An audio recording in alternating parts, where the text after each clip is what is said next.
Ya, kita mulai. Bismillahirrahmanirrahim. Selamat siang. Ini adalah tinjauan pustaka. Kita akan membahas tentang bagaimana tinjauan pustaka khususnya di, kita gunakan di proposal tugas akhir kalian ya. Ya, nanti berharap bisa mendiskusikannya dengan kasus yang sedang kalian kerjakan. Ya, topik yang sedang kalian kerjakan.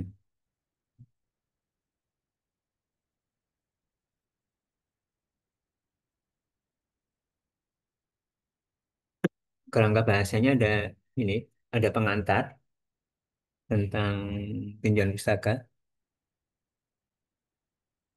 atau studi literatur ya.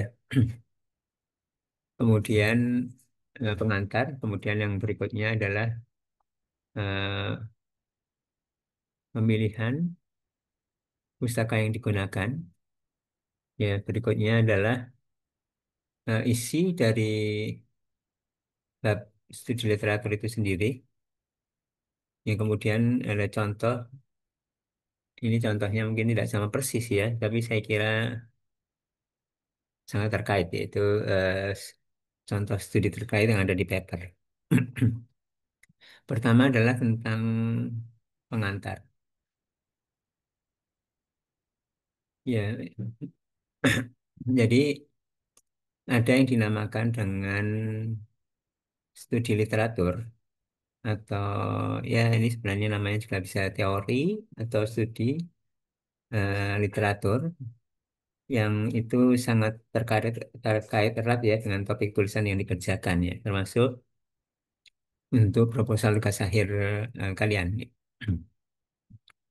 Ya, pada proposal tugas akhir bagian ini biasanya dinamakan tinjauan pustaka atau literatur review, tinjauan literatur ya. Jadi pustaka itu adalah literatur atau juga kalau di paper itu adalah lebih luas lagi yaitu penelitian sebenarnya ya. Pustaka di sini terutama adalah penelitian ya. Kemudian tinjauan itu adalah studi ya. Atau juga sebenarnya secara real, secara de facto tinjauan pustaka itu adalah untuk tugas akhir ya. Untuk proposal tugas akhir itu adalah sebenarnya adalah landasan teori. Jadi di sini teori-teori yang digunakan dan teori ini bukan hanya metodenya ya sebenarnya, tapi di sini nanti ada kita lihat di samping metode yang satu yang termasuk yang metode itu adalah yang terpenting, tapi juga bagaimana cara mengevaluasinya, bagaimana menganalisis hasil evaluasinya, bagaimana dataset yang digunakan, itu termasuk juga dalam teori tentunya ya, sebagai satu kelengkapan ya. Jadi kalau kita melihat buah benchmark atau mungkin kalau contohnya challenge atau kompetisi, itu kan ada permasalahannya ya, atau tasnya ya, atau topiknya. Ya, kemudian ada datasetnya disediakan, ada em, mengevaluasinya. Ya, jadi kalau misalnya ada kompetisi apa ada banyak ya sekarang ya termasuk gemastik misalnya contohnya gemastik yang kebetulan saya beberapa kali ikut ya sebagai juri dan juga pernah ikut membantu menyediakan dataset atau permasalahan ya permasalahan juga dan datasetnya ya jadi di sini nanti ada prinsipnya ada tiga ya yaitu metode evaluasi dan dataset ini kita bahas. Dalam bahasa Inggris disebut dengan literature review atau kalau di paper itu related work. Work itu maksudnya kerja, kerja itu maksudnya adalah penelitian. Ya, jadi di sini ada work itu Artinya suatu yang lebih generik ya, di mana work itu kerja itu bisa dituangkan dalam literatur. Work itu adalah pada prinsipnya ada penelitian, kemudian yang direview itu adalah related yang terkait ya. Jadi biasanya namanya related work atau literature review.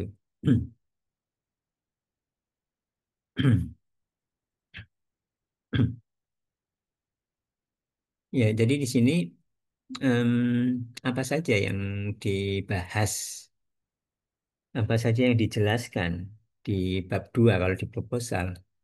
Itu yang perlu diingat adalah benar-benar yang dijelaskan itu adalah benar-benar bagian yang terkait atau benar-benar yang terkait dengan topik TA. Ya. Meskipun secara persisnya sebenarnya tidak digunakan pada TA kalian. Ya, jadi misalnya atau segini dulu, apa waktu kalau saat ini kan tidak terlalu dibatasin ya jumlah halaman. Di satu sisi lebih leluasa untuk membahas, di sisi lain juga harus dibatasi bahwa yang dijelaskan itu benar-benar yang terkait ya. Artinya jangan terlalu panjang lebar kemana-mana. Kalau zaman sekarang udah sangat dimudahkan dengan adanya AI ya, sehingga kita bisa mencari yang terkait dengan topik kita, isu topik kita itu apa. Ya, jangan terlalu melebar, seperti misalkan analisis sentimen yang dibahas tentang machine learning, tentang deep learning, itu terlalu melebar ya. Dan kadang-kadang dulu terutama seperti itu. Ya, pada proposal TA, kalian ada di bab 2 ya.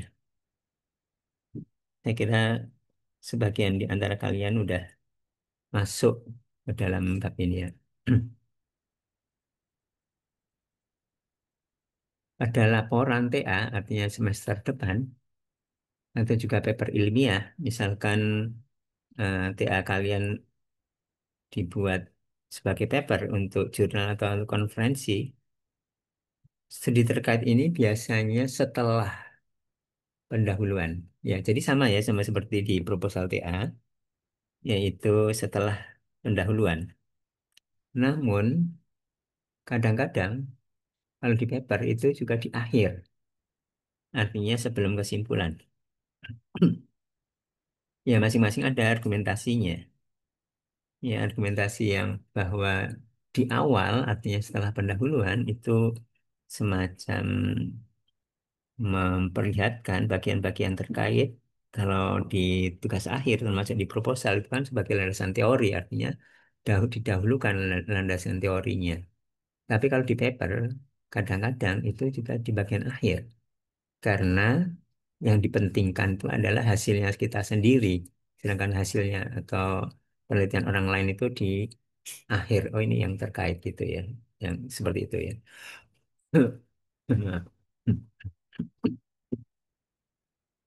Ya, jadi semua studi atau teori ya yang dipaparkan dalam bab 2 kalian, yaitu studi literatur, harus mengacu pada literatur, pada pustaka. Dan juga pustaka itu ada di dalam daftar referensi. Yang ada di daftar referensi itu ada di bagian bawahnya, bagian bawah, di bagian akhir dari proposal TA kalian, ya sebelum kalau ada lampiran-lampiran. Jadi setelah eh, bab 3 di kalian, kemudian ada daftar referensi, kemudian ada lampiran-lampiran. Dan lampiran-lampiran itu juga dalam banyak hal nanti diperlukan dan nanti ada pembahasan sendiri. Ya, secara umum kita mengenal citasi dan juga mengenal referensi. Ya, citasi itu adalah yang citation ya, yang di kalau di ini di kotak-kotak ini kotak satu, kotak dua ya, maksudnya referensi ke satu, nomor satu, referensi nomor dua ya. Saya kira udah jelas sih. semua sitasi yang dibuat dalam sebuah tulisan harus ada di dalam referensi tulisan tersebut. Ya, jadi kalau secara manual membuat sitasinya, itu kadang-kadang kelewat. Di sitasi ada nomor 10, katakanlah gitu, kurung kotak 10. Tapi di referensi cuman sampai 9, jadi 10-nya itu enggak ada gitu. Kalau untuk menggunakan latex yang sedang kalian kerjakan, tentunya itu ini tidak menjadi isu, tidak menjadi masalah ya. Ya, di sini secara umum semua sitasi yang dibuat dalam sebuah tulisan harus ada dalam referensi tulisan tersebut. Demikian juga sebaliknya, semua pustaka yang ada di dalam referensi di tulisan tersebut harus disitasi dalam tulisan. Jadi kalau ada 10 di referensi 1, 2, 3 sampai 10, semuanya harus ada di sitasi di tulisan. Ya, ini secara kasarnya saja ya, bahwa untuk panjang studi literatur itu sekitar 25%. Ini cuman ini aja, maksudnya em, ya sebenarnya yang utama itu bukan di bab 2 ya, tapi yang utama itu sebenarnya di bab 3 dan ya di bab 1 juga ya. Oleh karena itu, kalau ada 3 bab, ini bukan yang paling panjang, maksudnya salah satunya itu ya. Kemudian yang berikutnya, setelah pengantar adalah pemilihan pustaka yang digunakan.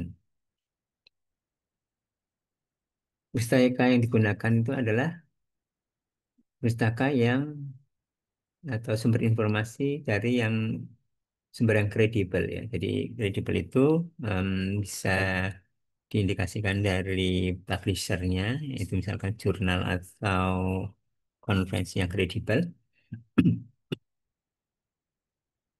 atau juga dari penulisnya ya.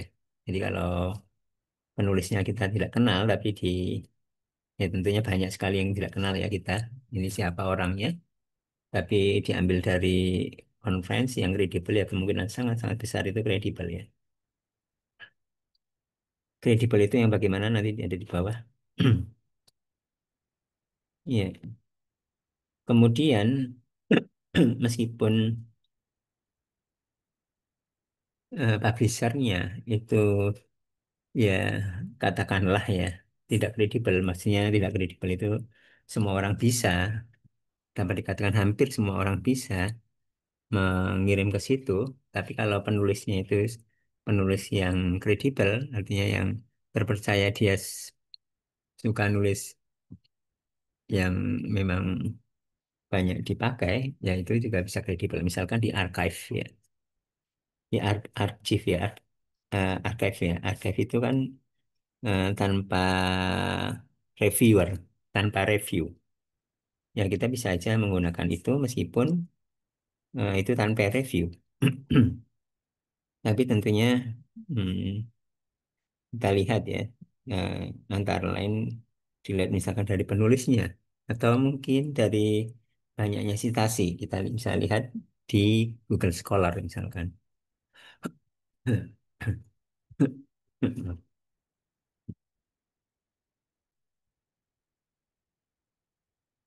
Kemudian juga ini kan kalian di minggu ke-7 ya, artinya agak awal meskipun tidak terlalu awal ya di semester ini. Ya, perlu dipertimbangkan adalah paper survei ya, sebagai salah satu literatur utama. Artinya salah satu yang perlu dicari itu adalah paper survei. Ya, survei itu artinya mensurvei, bukan membuat sesuatu teori yang baru misalkan, tapi mensurvei yang ada sehingga kita bisa memilih dari sini, membanding-bandingkan. Jadi ini semacam ya semacam buku ajar, tapi lebih yaitu membanding-bandingkan, mensurvei, sehingga kita ini apa? Kita eh, bisa memilih dari survei tersebut, memilih. misalkan metode-metodenya yang biasa dipakai, atau yang sangat penting adalah misalnya ada beberapa pendekatan, ya, atau juga ada em, kelompok-kelompok atau klasifikasi permasalahan. Contohnya misalnya, kalau analisis sentimen, ya ini analisis sentimen kan sering ya. Analisis sentimen itu sebenarnya topik analisis sentimen itu ada beberapa varian sih. Ya kemudian analisis sentimen varian-varian itu topiknya ya, isunya. Kemudian dataset yang tersedia untuk analisis sentimen yang seperti ini itu datasetnya apa saja baik saja yang tersedia. Kemudian juga metodenya apa saja yang biasa digunakan. Ya, kemudian juga nanti ada bagaimana metrik evaluasinya. Ya, jadi saya kira ini sesuatu yang sangat penting ya, perlu dipertimbangkan untuk mencari paper survei. Ya, ya, paper survei ini sebagai literatur utama. Nanti kita bisa diskusikan ya untuk topik kalian. Kira-kira paper survei kalau kita cari misalkan di Google Scholar atau yang lain itu bagaimana atau apa paper survei yang bisa kita dapatkan. Ya tentunya paper survei yang se-up to date mungkin. Yang artinya se-up to date itu artinya lengkap, termasuk yang baru-baru ya. Pendekatan-pendekatan baru atau yang baru-baru lah gitu ya. Pendekatannya atau kelompok-kelompok isunya. Ya pada saat mengerjakan TA, tentunya untuk melihat apakah sebuah sumber kredibel atau tidak bisa dikonsultasikan dengan pembimbingnya.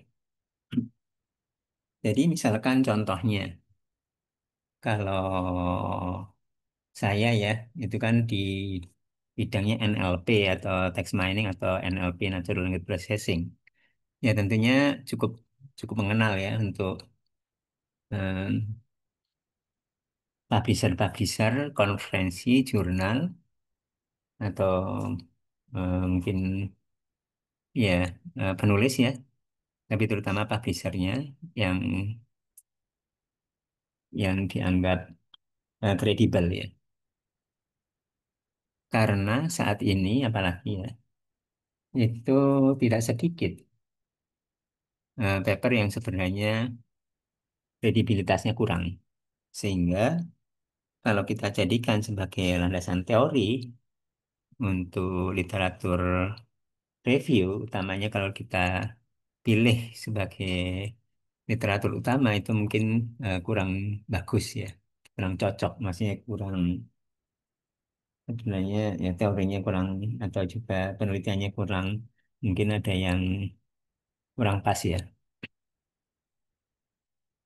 Ya bisa juga sebagian dari referensi itu adalah buku teks. Itu saya kira sesuatu yang wajar karena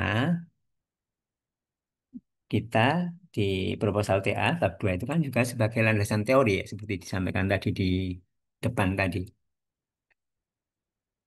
Kemudian sebisa mungkin menghindari sumber yang tidak direview dengan ketat seperti misalnya Wikipedia, di mana Wikipedia itu ya umum ya, juga terutama yang utamanya adalah tidak direview dengan ketat itu.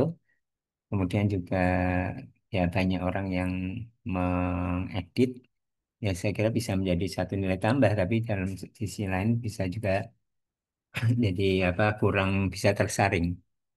Kemudian blog atau materi kuliah. Ya meskipun sebenarnya ini sangat bermanfaat untuk kita ya. Jadi materi-materi dari sumber-sumber tersebut juga termasuk sebenarnya di sini adalah misalkan video YouTube misalkan dari materi kuliah itu membantu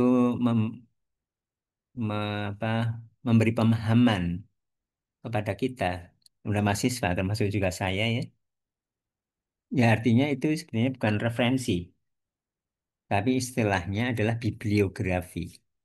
Ya, jadi kalau bibliografi itu tidak harus dipakai di dalam tulisan kita, meskipun ditulis bibliografi, tapi kalau kita itu adalah teks, maaf, bukan teks, referensi. Ya, ya tentunya sangat membantu ya. Yang ada Wikipedia, blog, materi kuliah, YouTube, YouTube dari penjelasan-penjelasan dari kuliah dan lain-lain itu sangat membantu dan sangat sangat membantu, sangat penting, sangat dianjurkan untuk dipelajari. Tapi itu dalam banyak banyak yang tidak bisa menjadi referensi, tapi istilahnya bibliografi. Jadi perlu diingat bahwa bibliografi itu adalah semua sumber yang digunakan dalam proses pengerjaan. Ya, baik itu diacu, direferensi, ataupun tidak dalam tulisan kita, dalam proposal TA kalian. Ya, ini gunanya bibliografi seperti tadi ini adalah untuk memberi pemahaman ke kita. Kita belajar, belajar, belajar, belajar, belajar, baik itu dari tulisan-tulisan yang direview atau tidak, dan bahkan juga dari AI gitu ya. Tetapi sebagai referensi itu adalah daftar sumber yang diacu. Ya, artinya ada di sitasi dalam tulisan kita, dalam proposal kalian ya. Bagaimana dengan referensi yang berupa tugas akhir mahasiswa? Artinya yang TA-TA yang udah selesai ya, yang kakak-kakak kelas kalian, atau juga dari mahasiswa lain di prodi atau di universitas lain misalkan, ya sebaiknya tidak dipakai. Ya karena sama-sama kita ya, sama-sama latihan ya itu. Ya mungkin dalam kasus tertentu bisa, tapi itu sesuatu yang relatif jarang ya. Ya lagi-lagi perlu untuk konsultasi ke calon dosen pembimbing. Kecuali ya, jadi TA mahasiswa itu kecuali itu sesuatu yang sangat logis. Ada yang spesifik, misalkan database yang digunakan dibangun oleh TA mahasiswa yang telah selesai. Jadi kalau database itu kan sesuatu yang memang spesifik, sesuatu maksudnya di data base atau dataset yang publish itu misalkan belum ada, tapi adanya dibangun oleh mahasiswa, misalkan tentang data tentang value, tentang apa gitu ya, misalkan. Untuk subbab yang inti topiknya, maka pustaka yang dikaji jumlahnya ada beberapa. Jadi inti topiknya apa sebenarnya? Misalnya adalah analisis sentimen, aspek, prediksi aspek dalam analisis sentimen, misalkan seperti itu. Jadi inti topiknya misalkan seperti itu. Maka pustaka yang digunakan itu ya kayaknya jangan hanya satu, tapi ada beberapa. Ya, inti dari topiknya. Ini misalkan contohnya, ada topik kesamaan semantik, topik yang agak besarannya, tapi topik yang lebih spesifiknya lagi, kesamaan semantik itu menggunakan monolingual alignment misalkan.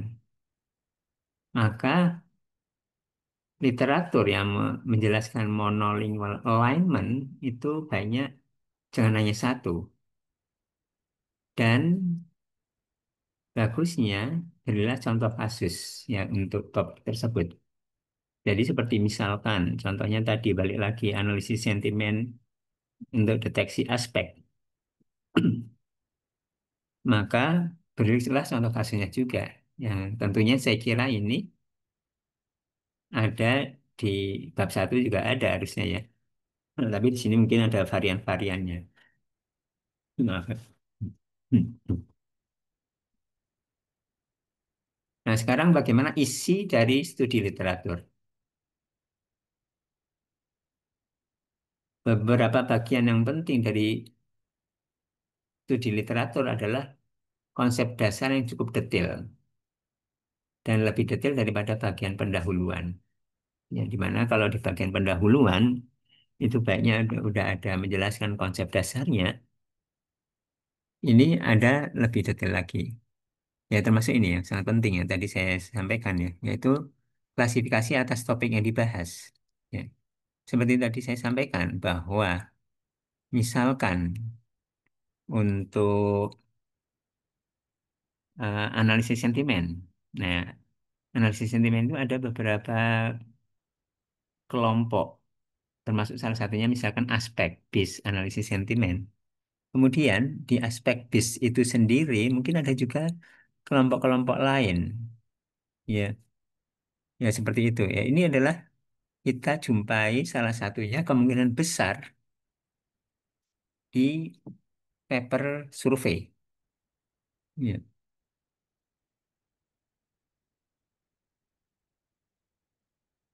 Kemudian ada contohnya. Ya, contohnya misalkan untuk deteksi plagiat di sini. Deteksi plagiat itu ada pustaka-pustakanya. Contoh input-output deteksi plagiat. Jenis-jenis deteksi plagiat. Oh, jenis deteksi plagiat itu artinya misalkan menggunakan source retrieval. Ada proses source retrieval dan proses text alignment.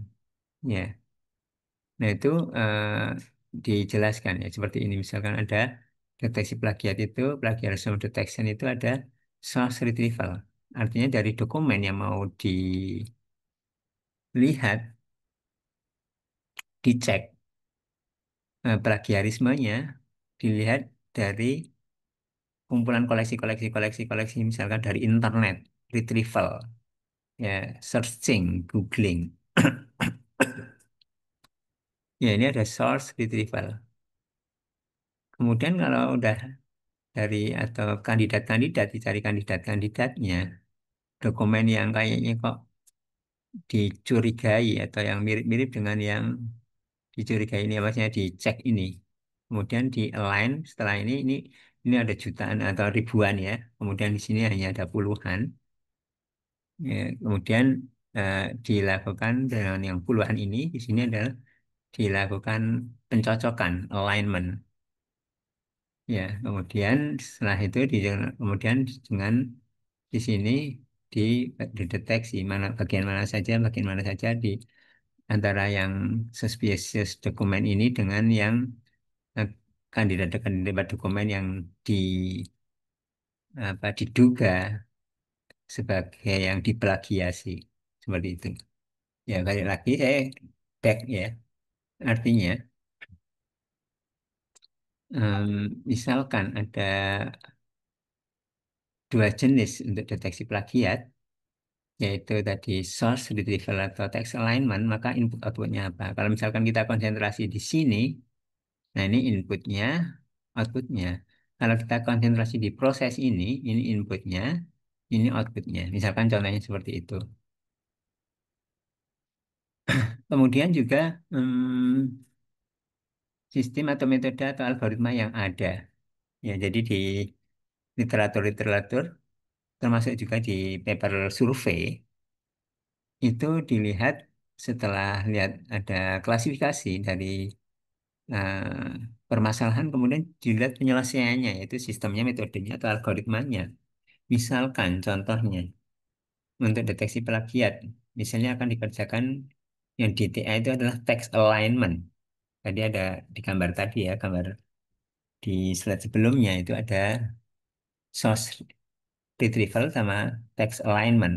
Nah, di sini di text alignment misalkan terangkan di sini apa saja solusinya, yaitu sistemnya atau metodenya atau algoritmanya yang digunakan untuk proses text alignment tersebut. Ya, jadi meskipun proposal tugas akhir kalian itu merencanakan untuk memilih beberapa saja, sedikit saja di antara metode yang ada, ya, tapi tulis juga yang metode-metode lain, meskipun tentunya ditulisnya dengan singkat ya. Jadi misalkan contohnya untuk analisis sentimen, aspek BIS misalkan, aspek bisnis analisis sentimen itu ada beberapa pendekatan, ada beberapa metode untuk penyelesaian. Nah, itu kalian misalkan hanya mengambil satu pendekatan, ya pendekatan lain dituliskan, ya supaya memberi gambaran, meskipun pendekatan yang lain yang dituliskan itu penulisannya sedikit aja. Kemudian juga tuliskan perbandingan hasilnya. Ya, lagi-lagi ini di paper survei itu mayoritas ada ya perbandingan hasil dari metode-metode yang berbeda-beda. Nah, misalkan untuk deteksi plagiat itu sendiri itu ada namanya kompetisi PAN. Ya, jadi ini semacam juga kalau kemudian dikumpulkan menjadi paper survei. Ya, juga ada di tulisan survei.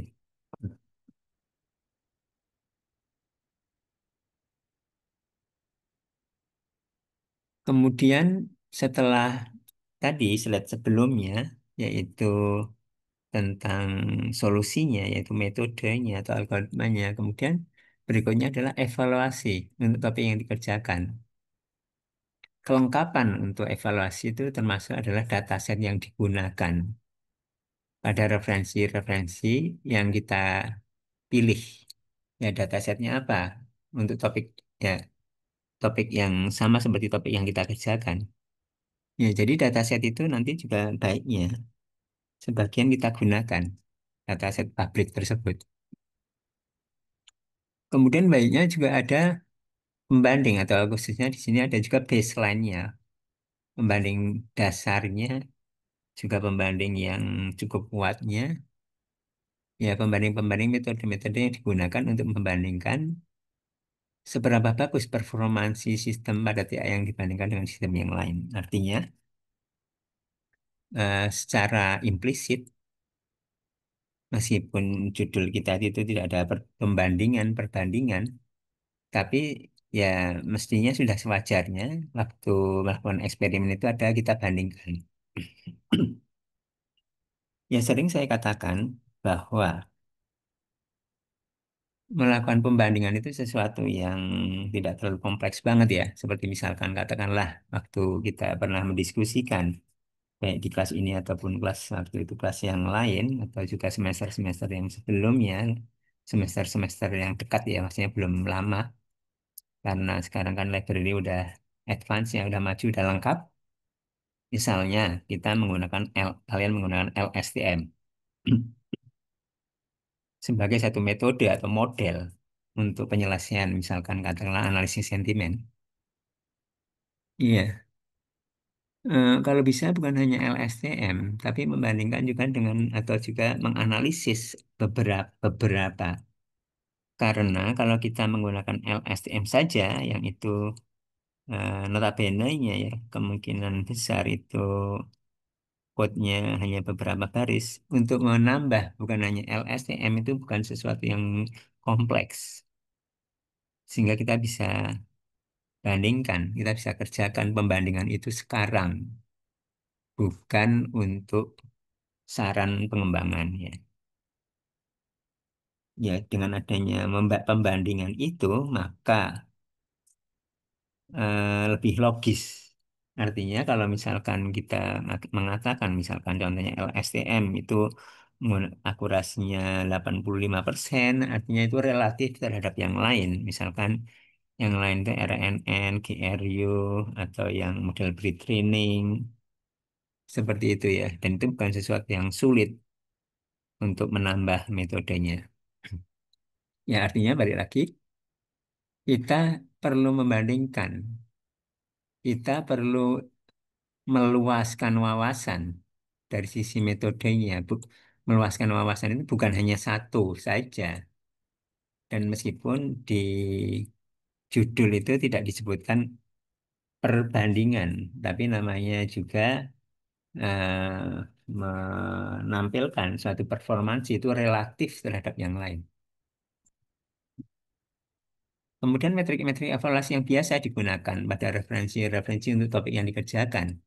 Ya, contohnya lagi sama, misalkan analisis sentimen yang dasarnya aspek based analisis sentimen. Misalkan itu metrik evaluasi itu biasanya apa? Metrik-metriknya. Lalu ada alasan, alasan penggunaannya itu lebih bagus. Ya, jadi bab 2 itu kan sebagai juga landasan teori untuk proposal ya. Nah, dataset, kemudian yang ketiga itu adalah dataset yang digunakan. Ya, tadi pertama itu metodenya. Kedua, evaluasinya, termasuk metrik evaluasi. Ketiga, dataset yang digunakan. Ya, yang digunakan itu dataset apa? Biasanya kemudian misalnya juga dari sisi jumlahnya, juga misalkan dari sisi lihat kualitasnya atau kemudian jenisnya, contohnya kalau aspektis itu seperti apa, misalkan seperti itu. Ya, kita ingin melihat salah satunya adalah wajarnya dari sisi mungkin kuantitas dan juga kualitas itu seperti apa.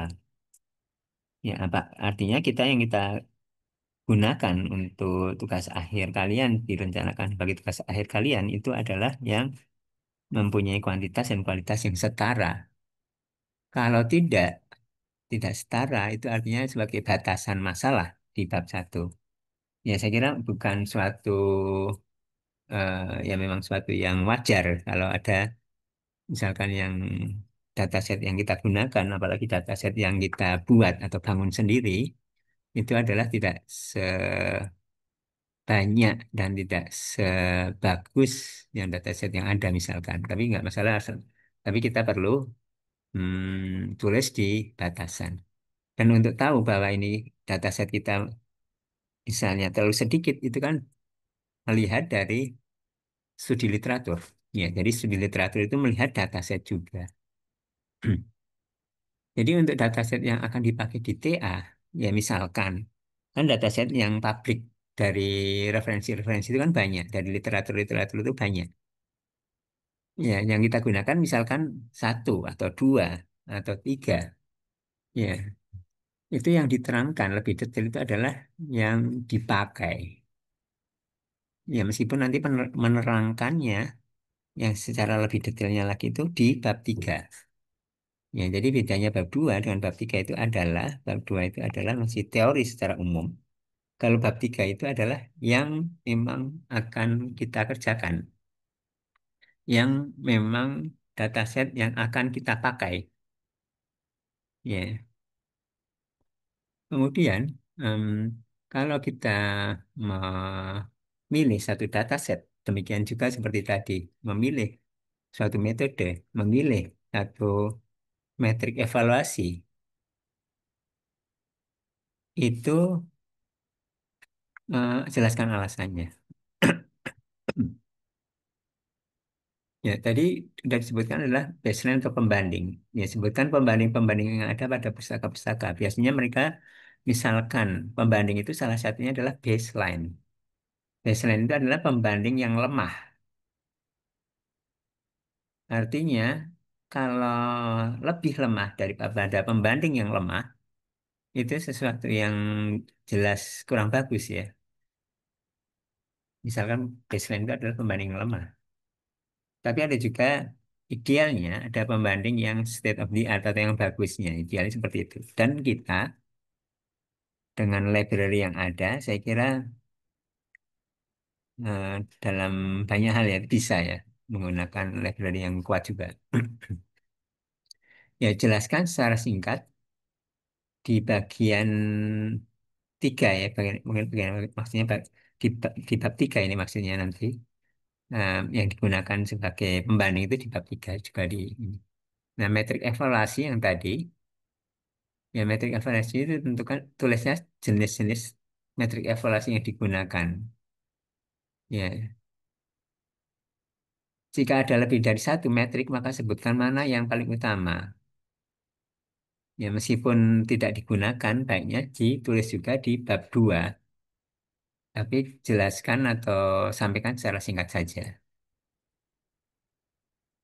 Sedangkan yang digunakan itu juga di bab 3. Ya, bab 3 sekali lagi itu adalah semua yang digunakan. Kalau bab semua yang memang benar-benar digunakan. Kalau bab 2 itu kan melakukan literatur review ya, melakukan semacam landasan teori yang mungkin sebenarnya ada juga yang tidak sama persis digunakan. Kemudian em, studi terkait pada banyak tulisan pada konferensi atau jurnal yang dibuat terutama menuliskan seputar aspek metodenya. Memang juga eh, di proposal-proposal itu banyak yang metodenya, tapi em, kalau di paper-paper tidak menuliskan data set, tidak menuliskan metrik evaluasi, ya kalau di paper-paper atau metode pembanding atau apa saja lakukan analisisnya. Ini tadi belum ya analisis belum di. Jadi analisis itu juga dipelajari di bab 2 ini digunakan untuk mempelajari analisis hasil eksperimen. Ya, kalau di paper-paper hanya metode saja, yang lain-lain tidak ada dataset dan lain-lain, tapi untuk tugas akhir, laporan tugas akhir, proposal tugas akhir itu penting karena di tugas akhir itu adalah latihan penelitian yang sebaiknya juga lengkap. Artinya ada metodenya yang di literatur review, ada datasetnya yang dieksplor, yang biasa digunakan, ya ada cara mengevaluasinya, menganalisisnya. Ya, jadi kalau untuk TA itu sesuatu pembelajaran pelatihan yang untuk penelitian yang awal, sehingga perlu bila dilakukan review atas datasetnya, metrik evaluasinya, kemudian apa saja yang dianalisis. Kemudian juga penting untuk melakukan review, melakukan studi, yaitu tool apa saja atau library apa saja yang bisa digunakan untuk metode yang kita pilih dan juga evaluasi yang kita pilih. Ini penting, ya. Artinya kalau toolnya belum ada atau library-nya belum ada, ya jadi misalkan apa ya, misalkan em, apa namanya ada satu metode yang ternyata belum ada library-nya, artinya kita harus mengcoding sendiri dari lumayan scratch. Itu sesuatu yang eh, menambah pekerjaan dan itu perlu difikirkan. Kalau itu misalnya itu sebagai yang utama, saya kira bisa, ya bisa dikerjakan. Tapi pada dalam banyak hal, ya kita baiknya tidak menggunakan metode yang benar-benar belum ada toolnya atau library-nya. Demikian juga dataset. Ya, sebagian dari kalian itu datasetnya adalah membangun atau membuat sendiri. Tapi bagusnya juga, paling tidak juga disertakan di samping kalian membuat sendiri atau membangun sendiri, mengumpulkan sendiri, tapi juga ada yang udah ada. Oleh karena itu, untuk waktu literatur review itu juga dicari juga datasetnya. Artinya, apakah benar-benar bisa di-download, apakah benar-benar kita bisa membacanya, melihat isinya. Berikutnya adalah contoh studi literatur. Atau di sini sebenarnya tidak persis sama studi literatur, yaitu related work ya, di paper yang sudah digunakan. Tapi saya kira membantu kita bisa mempelajari. Nah, ini adalah paper yang beberapa kali kita gunakan, yaitu learning to extract attribute value from product via question answering multitask approach. Di mana pekerjaannya adalah, atau tasknya itu adalah learning to extract attribute value from product, yaitu dijelaskan seperti ini. Learning to extract attribute value from product. Jadi outputnya attribute values, attribute value. Ya, dari inputnya paling awal produk. Ya. Attribute value adalah outputnya. Ya. Ya, kemudian via question answering. Ya, jadi di sini eh, kita lihat di studi literatur atau di paper namanya related work. Ya, tadi saya mengatakan bahwa untuk related work itu bisa di setelah pendahuluan atau preliminary di sini. Sebelum bab tentang yang utamanya kita, ini utamanya adalah ini dinamakan AVQA ini ya. Nah, di sini literatur review atau kalau di sini related work. Tapi ada juga yang di sini di belakang. Ya, tadi disampaikan bahwa kalau di sini artinya adalah hal-hal yang terkait atau kalian apalagi sebagai landasan teori untuk teorinya adalah di sini. Tapi kalau paper kadang-kadang di sini juga artinya kita mengutamakan yang kitanya sendiri baru ini adalah kerjaan-kerjaan orang lain. Ya, seperti itu. Kita lihat di related work. Ya, tadi judulnya adalah learning to extract attribute value. Learning to extract attribute value from product via question answering. Kita lihat di sini yang terkait itu adalah ada research area. Ya, di sini ada research area yang terkait itu dituliskan itu ada bagaimana mengekstrak atribut value itu sendiri yang tadi sama seperti judul ya. Kemudian juga metodenya question answering.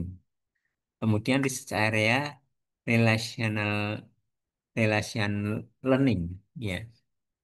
Jadi meskipun tidak sama persis kata kuncinya seperti tadi judulnya adalah seperti ini ada learning to extract attribute from product, learning to extract attribute value from product, kemudian solusinya dengan question answering. Ya, kita lihat di sini ada di samping attribute value extraction, ada question answering, juga ada yang terkait, misalkan relation learning. Ya, ya, ini nggak sama persis seperti yang disampaikan saya tadi ya, tapi ya di sini ada survei, paper survei, kemudian metodenya, kemudian dataset, kemudian eh, analisis di sini nggak selengkap itu karena diasumsikan bahwa kalau yang tadi saya sampaikan itu hal-hal yang mendasar ya, yang di proposal di level tugas akhir itu sesuatu yang perlu. Ya, mungkin saya kira seperti itu dari saya. Saya kira perlu diskusikan ya untuk kasus kalian terkait dengan literatur review.